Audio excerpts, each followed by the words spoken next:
Quitting. I'm talking about quitting. Here's something else you have to quit doing. Quit being delusional. This was a very painful reality that I learned about myself very early on in business. And it's refreshing to even talk about it today because it's something that you can easily slip back into even once you break out of it for a while.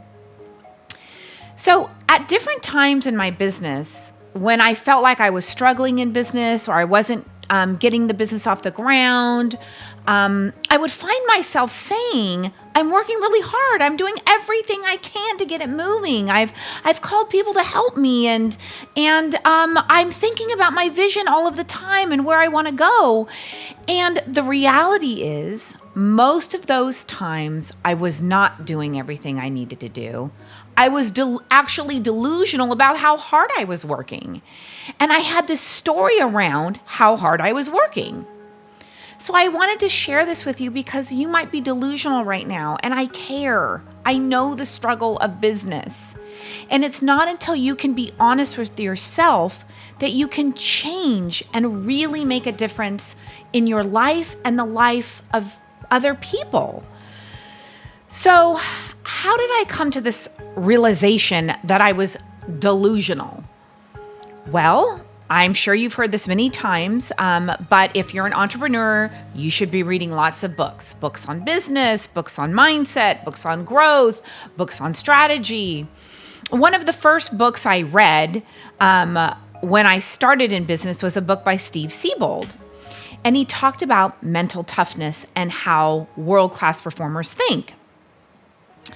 So he really talked about in the book was middle-class performers versus world-class performers. And I was a middle-class performer and I wanted to be a world-class performer, and I still have a long way to go to do that.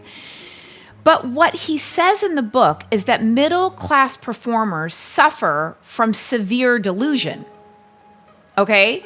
And he explains that middle-class performers know that there's a higher level of functioning or a higher level of existence, but they're really unwilling to pay the price to be world-class.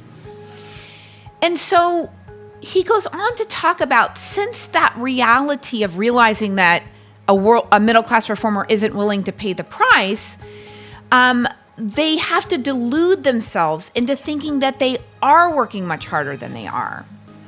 And when I read that, I was like, what?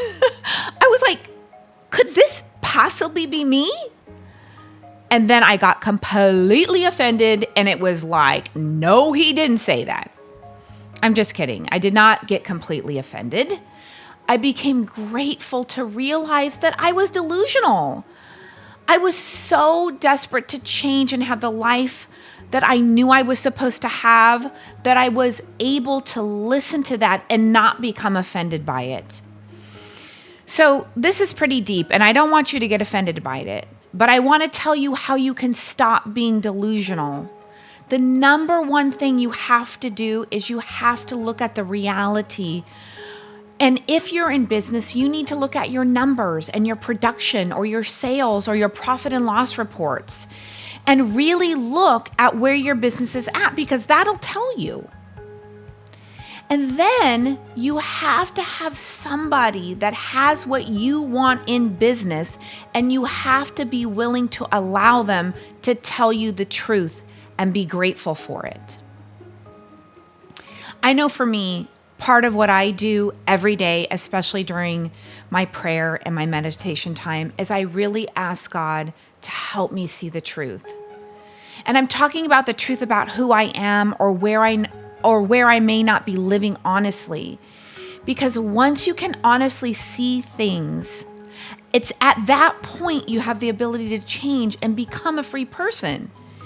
And you actually get to take 100% responsibility for your business and your life and everything that God has given you.